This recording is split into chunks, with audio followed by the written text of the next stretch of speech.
Good afternoon and welcome into the two-man game on ClaibsOnline.com. I'm Matthew Rocchio. That is my partner on this little basketball podcast we do, Bob Ramsey. Rammer, how you doing today? I'm wonderful, Rock. Good to hear, good to hear. Well, let's get right to it. We have a special guest joining us today on two-man game, so it's going to be a little bit of the drive and kick edition, and we got a nice little shooter waiting out there on the corner for us, Rammer, and that is former NBA guard, former SLU star, that is Larry Hughes. Larry, thank you so much for joining us. Welcome into the two-man game. How you doing this afternoon? I'm doing well, man. Appreciate y'all for having me on. Well, first thing, Larry, it's funny where Rock just said this is the drive and kick and that we got a third guy here on the two-man game. I got to tell Rock, just give the ball to Larry and you and I go get a Coke and some popcorn and he'll take care of it. Real quick story. I don't know if you ever heard this, Larry. Before your freshman season started at SLU, the coaches had a meeting and the assistant coaches are jabbering back and forth on what we need to run here and how we need to get this and get Larry the ball and, how are we going to do, and trying to figure it all out. And Coach Spoon listened to him for a few minutes and finally said, hey, stop it. You guys are rockheads. You've obviously never coached a great player before. It'll be fine. And I think, to me, that's the story that sets up your year at St. Louis U. You were National Freshman of the Year. And I've never told you this. It's been a long time now. It was so much fun watching you work. It was a pleasure. Oh no, it's always good just to get a chance to to hear the stories, right? I mean, I'm live in any action, so I don't get a chance to really know like what's being said or what goes on behind the scenes. So to be local, to be a local kid, to still be living here in St. Louis, and to run into people that just still have those memories, and then they get a chance to share them with me, especially any of the memories with Spoon. I mean, Spoon's my guy. Obviously one of the huge reasons why I went to St. Louis University, but any of those stories with Spoon in it, I got to have them all. One more. Brock, please indulge me for just a moment. No, please. The day in Milwaukee when we woke up and saw in the paper that Mike Dean, the Marquette head coach, says, no, we're not going to do anything special to guard Larry Hughes. And Earl, I'll never forget in the lobby of the Pfister Hotel, Earl and I looked at each other. For those who don't know, Earl Austin Jr., my broadcast partner, we looked at each other and we just both shook our head and went, uh-oh. And you fed them 40, and it was an absolute masterpiece of dismantling of an opponent. It was, and Earl and I are just losing our minds on courtside. That was a hell of a day. Well, that was fun, and I have that tape, so I can go back and watch that film. But yeah, I mean, that's like, those are the moments that like, set yourself up for. Those are the moments that you get a chance to like, that's your stamp. Like anytime somebody tells a story, like, that's one of the stories that's right there in the front. So yeah, Marquette was one of the good ones. That's exactly right. We're going to talk about obviously the excitement coming up for this season. Obviously, your son Larry Hughes Jr. Happy birthday to Junior, by the way, for today. We're going to talk a lot about him a little bit later in the show. But as we're talking about the stories, you talk about putting your stamp. Were you, as he was coming up, and you guys would obviously be playing, playing in the backyard together? Would those stories come up from you in those moments, or were you going to let your friends tell him kind of as he was growing up, hey, man, there was a time your dad, I remember, he got kind of, goaded by the coach and he dropped 40 on their heads? Or would you bring that stuff up? I won't. I won't. That's really not, my personality. So we kind of just let those things happen. And he's getting a chance now, with being down at the university, to get a chance to kind of hear some of those stories. And they're not like myths. Like he can come and he can he can verify some of these things with me. But no, we didn't really have, have those kind of discussions about what I did, right? It was just kind of, I was more so dad, just overall, I was just more so dad. And we didn't really go into those kind of stories. That's great. Well, that's kind of crazy because I imagine across your entire basketball career, not just at SLU, you picked up a few stories. I was going through something because something that's always fascinated me, and I haven't heard you really talk about it, is how many legends you played with and were coached by across your NBA career. And when you go through it all, it's staggering, really. I mean, right out of the gate, you're playing with Allen Iverson. You got Rick Mahorn on that roster as a veteran. Then you go to Golden State. You got Chris Mullin for a little bit there. You're getting coached by Dave Cowens, who won an MVP. You continue on down the line, Gilbert Arenas, Michael Jordan, LeBron James.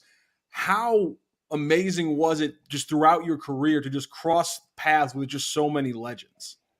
It was special for me because I'm a listener by nature, and I was able to just kind of watch. I didn't necessarily say a lot, but I was just able to pick up, just little things from the different coaches or different players, guys that were transitioning out, younger stars like LeBron and Gilbert. You know what I'm saying? Just to kind of understand like the full like spectrum of not only the NBA basketball, but just like NBA business and how things worked, and nobody was safe. I always came across just the thought of when I got a chance to play with MJ, it's like, man, the Bulls, like they got rid of MJ, like they didn't. So we're all up for grabs. Like nobody Yeah. is safe if the team can get rid of MJ or not necessarily want MJ back. You know what I'm saying? That's like nobody is safe. So those are like a lot of just some of the things that I picked up just along the years, and being next to great basketball players, but man, them were some solid men as well. So I just learned a lot.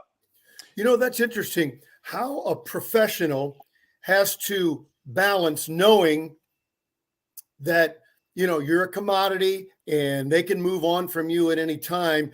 Yet by the same token, that same team, front office, coaches really wants and needs you guys, you professionals, 12 or 14, whatever it is, to play for each other and for the team. It must be an interesting process for you to go through emotionally. Well, I think that's what separates guys from really, just being in the association and being professionals. I think like when you're a professional, like you have to understand like all of those, little nuances that go on within like the basketball game. I mean, there's a general manager, there's a president, and then there's a coach, and all of these guys, and then there's a bunch of players, and then these guys are trying to figure out like what group is going to work well together, what sort of skill sets are going to work well together. And that's like, that's everything that I'm doing today. So I just got a chance to experience all that. And I think what falls away from that is like, being a professional in everything that you do, and then you can figure it out. I mentioned some of the obviously some of the Hall of Famers you came across at different points in your career. You and AI are both young players. Then you're a young player, Jordan's a veteran, and then you're the veteran and LeBron's the young player. Kind of what were the big similarities and differences, not just in playing with three of the best players ever, but just kind of how each one of those hit you at a different point in your career? Well, just I was able to listen, understand what AI brought to the table when I first got into the league. He was a guy that was going to go nonstop. No one was too big for him. He hit the floor. He's going to get back up. Consistent pressure. Take no for an answer. So those are the things like when I first got into the league, I learned. Like if you have any sort of, give within your personality or within your game, like you won't last long. So I was able to like understand that and how it worked worked for me. I didn't do it exactly like AI did it, and then I was able to pass that on to GA. When GA got into the league as a second rounder, I was able to talk to him about, what sort of, work you have to put in, what sort of, back down that you can't have. And it just kept going. I learned even more, Antoine Jameson was there. I mean, we don't talk enough about Antoine Jameson, but Antoine Jameson was there as well. So, and I was able to pass more information off to LeBron once I got to Cleveland, and he was a young guy. So it's a special. That's why it's, the association, there's not a lot of guys that played in the league, but just learning from all those guys is very special for me. You know what I've always wanted to ask you, because as I followed your career from afar, I thought that when you went to Cleveland, I thought that was the perfect mix, and the injury bug got you. Was that one maybe more frustrating than any other? Because it sure looked like you were the piece to kind of glue that all together. Yeah, man, it's tough being injured. And once you get injured, like the clock runs fast, like the months go by fast, and like it's not enough time for you to get healthy and get back. So being in the league is tough when you get injured. That's why I feel for these guys when I watch now. Guys going out and being done for an entire year. And in those situations of being in Cleveland, like I probably shouldn't have played my first year. I got hurt very early on. And then I hurt my knuckle very early on, and then I had plantar fasciitis, a tear in the Eastern Conference Finals. So yeah, I mean, being that piece and wanting to be that guy that was going to help this group get over the edge, I could only do so much because I just wasn't healthy. Yep. You mentioned getting Antoine Jameson because it is kind of crazy how you're in Golden State and you get Gilbert, and then eventually he's in Washington with you, and you had Antoine Jameson there for as well in Golden State. Eventually he joins you. When it's all three of you, when Antoine gets there in 2004, how much positivity was there really going into that season? Do you guys really feel like we got something here? Oh yeah, we were ready to rock. We were ready to rock. We had a lot to prove. I mean, we were a young group in Golden State. We were getting our heads kicked in. Probably one of the best and worst experiences in my NBA career. But we knew we had talent. We just couldn't figure out how to win. We didn't have a stable coaching situation. There was a lot of stuff going on. So when we got a chance to get back together in Washington, we knew we had talent. And not only did we want to prove that, hey, this group is getting back together again to the fans in DC, we also wanted to prove to the guys over on the West Coast that, we had talent and we could win some basketball games as well. So once those guys, got to DC, it was all friends, it was all family, and we were ready to rock and roll. Absolutely. Well, I've always wondered this one as well. In DC, when both Jordan and Brian Russell were in the locker room and on the roster together, how was there a constant chatter of you pushed off and I got the ring though? Like, was there a constant back and forth at times between those two just about that one thing? No, it always turned into a bet. Like it always turned into a bet. So any sort of discrepancy or any sort of like, whatever you thought it was back then, MJ would always say, well, bet something. So those guys would bet, we played cards, obviously they bet, but they would bet on shooting games. And MJ was he's a mastermind. I mean, he is who he is. And he would get, B. Russ to bet, and he would bet a large amount of money. But what MJ would do is like, he would just let B. Russ shoot. So it would be like a weird angle, like from close by half court. And, as a professional, you like, yeah, I always, I want the chance. If anybody's going to like if I make the shot, it's my ball. So as a professional, like you always want it to be on you. But MJ would pick like these funny spots on the court and bet B. Russ after they've been talking and going back and forth. And MJ would eventually then come out on top because if they shot 4 times, MJ shot once out of the 4 times, and he would end up walking away with the bet money. So that's how they always finalize their discrepancies.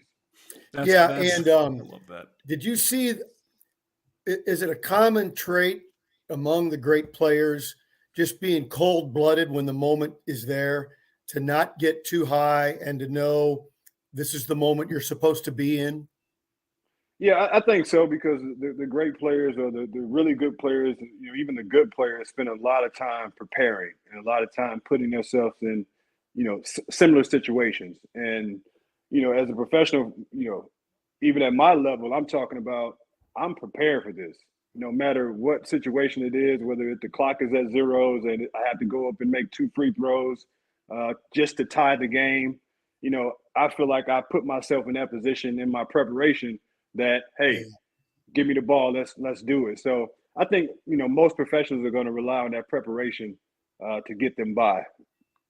My last question from your time in the NBA, and especially in those Cleveland years, were you noticing how, or just I should rephrase this, how monumental was the shift across the NBA when Tom Thibodeau started developing that help defense scheme in Boston, and how noticeable was the shift for you by 2 or 3 years later, how much that had taken over the NBA, and it really was a copycat league, especially when you talk about that defensive scheme specifically? Well, I think it matched with the offensive play. And San Antonio actually was, one of the first groups to pull in, your four-man being lifted, which essentially left, one big man down, on the block. So our rules had to change to adjust to there not being two people down on the block, right? So now your weak side help can be on either side. So I think that was, the help side defense came because San Antonio would lift that big, they would start to shoot those threes, and now you're left with one less help defender. So now you got to figure out, how to compensate on the backside of the basket. So I think that's what led to, the defensive change is obviously the offensive change.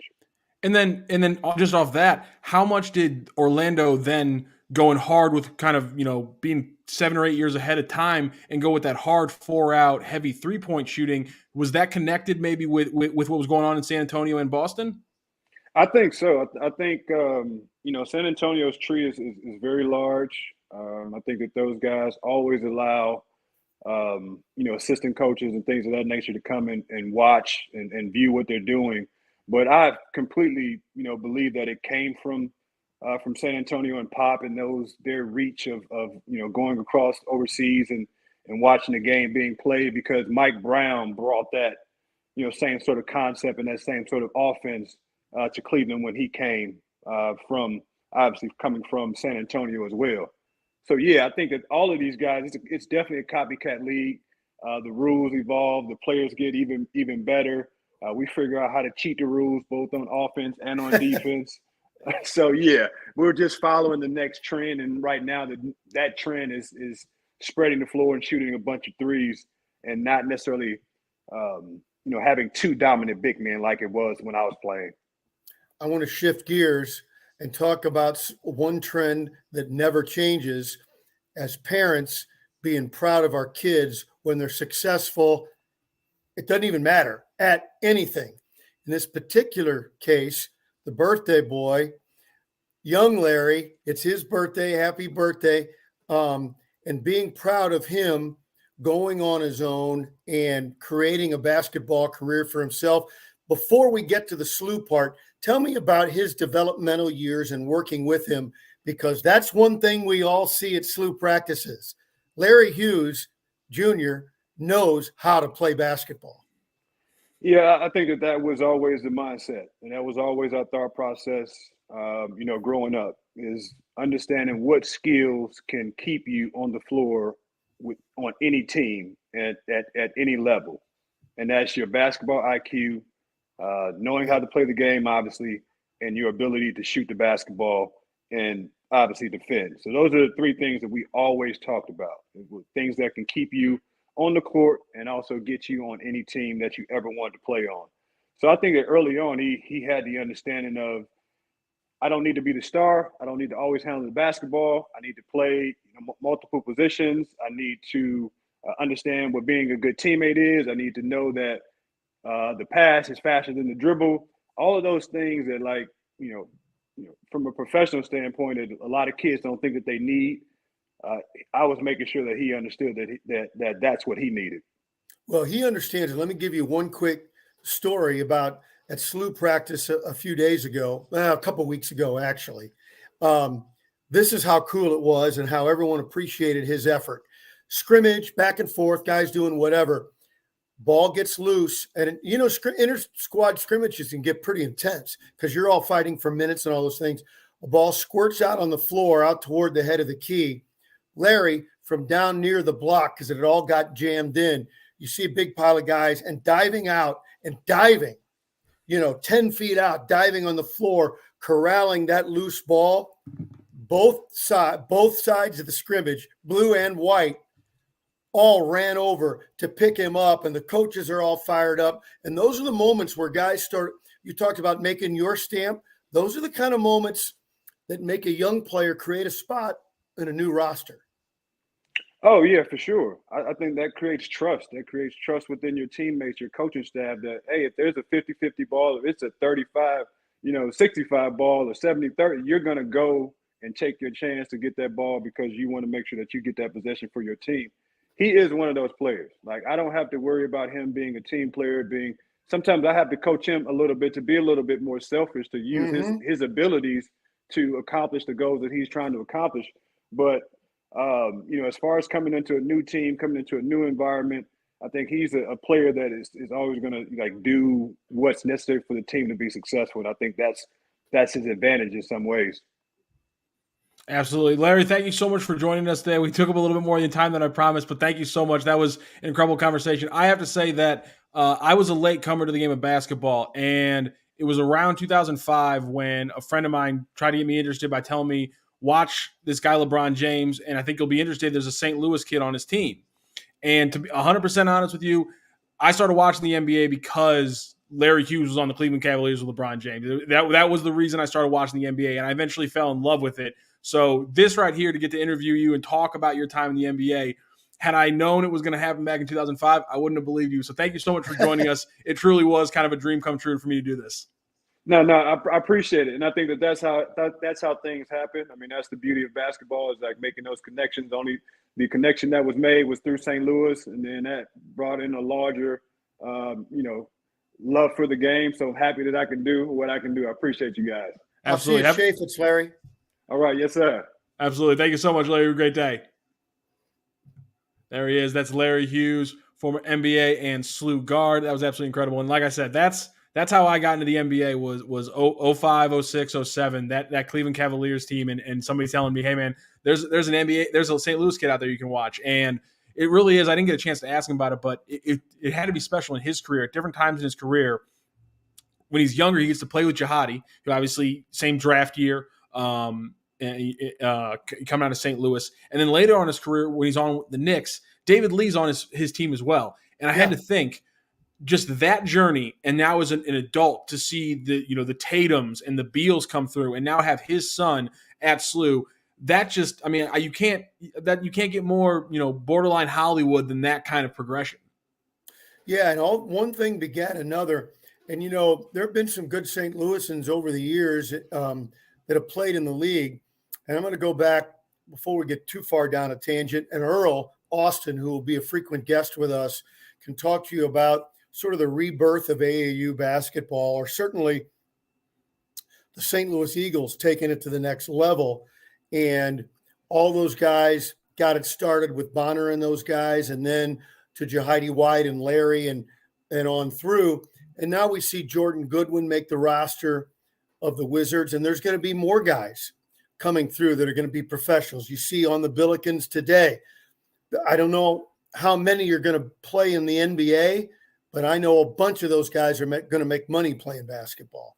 And so in St. Louis, we're kind of a parochial town anyway, but seeing that St. Louis thread for, quite frankly, a smaller city, I think for me, it's a real source of pride.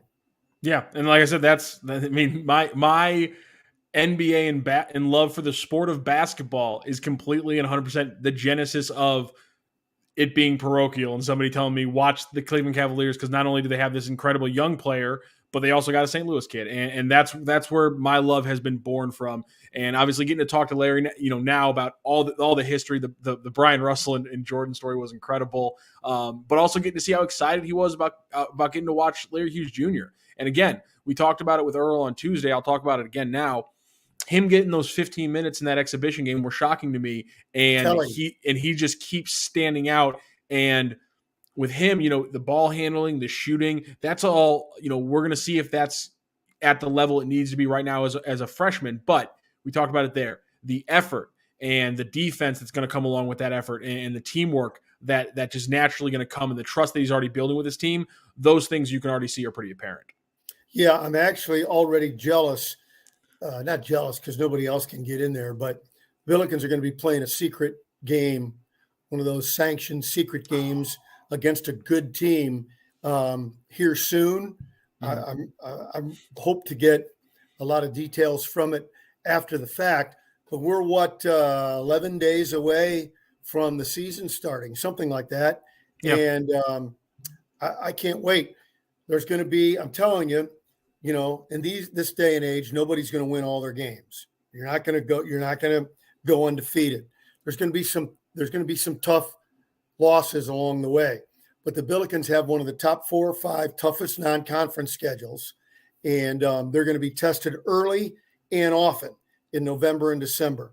It's going to be exciting and gut-wrenching and fun, all and miserable, all at the same time. It's going to be a great season. Exciting, gut-wrenching, fun, miserable. Ladies and gentlemen, Yes. Your 2022-2023 St. Louis Billikens. Let's get that on a t-shirt. Miserable, and we got to end off something good. It's got to be miserable, euphoric. We got to end it off something good. All right. We'll add some euphoria at the end. That has been the two-man game. We're going to wrap it up here on ClaibsOnline.com. Thank you so much for joining us. We're ramping up for basketball season. The NBA is in full swing, and like Rammer just said, we're now just 11 days away from SLU hitting the hard court for the real deal. Before we go, though, Rammer, please tell everybody about Royal Banks, Missouri. Royal Banks, speaking of getting excited for sports, Royal Banks have been around for over half a century, and they've always sponsored local sports. One of the executives played football at Missouri. Another one played baseball at St. Louis U. They support Little League. They support high schools. They support colleges in our area, in our region. Well, they're a bank. So what? What's the big deal? The big deal is they're a part of the thread of the community. That goes right to the service for their clients. They consider you clients and partners. It's only at Royal Banks where better service means better banking. Member FDIC, an equal housing lender. Thank you so much for your time today, Rammer. Before we go, I just want to tell everybody, if you need to get your car serviced on right now, go to Munganast in Manchester. It's the absolute best. They're going to take care of you. Again, doesn't matter what kind of car you have. It doesn't have to be an Acura. It doesn't have to even be a car you bought from them, but they're going to give you the best service. The best part is, too, you got a busy day. You got a busy schedule. You got to be a lot of places. Don't worry. You don't have to worry. They're going to get you a car that you can drive around town, knock out your errands, pick up your kids from soccer practice, and then as soon as they're done fixing your car, 100% A-plus job, by the way, then you drop that car off, bam, you're right there. It's so easy. They're the best out there. So give them a call if you got any problems with your car right now, or if you're looking for a new car. I already have them bookmarked in my phone. When I'm getting a new car, it's 100% going to be with Munganast. So give them a call as well. Rammer, thank you again so much for your time. We will talk a little bit more basketball next week. Thank you so much. Thanks so much, St. Louis. St. Louis Acura has an unbeatable selection of new cars arriving daily, like the all-new 2023 Acura Integra. We also have a great selection of over 200 pre-owned and factory precision courtesy vehicles with finance rates as low as 1.9% for 36 months with approved credit. And we've added Saturday service hours to our newly renovated service facility. Don't forget, we'll buy your vehicle here at our dealership or from the convenience of your home. St. Louis Acura, better than ever for you.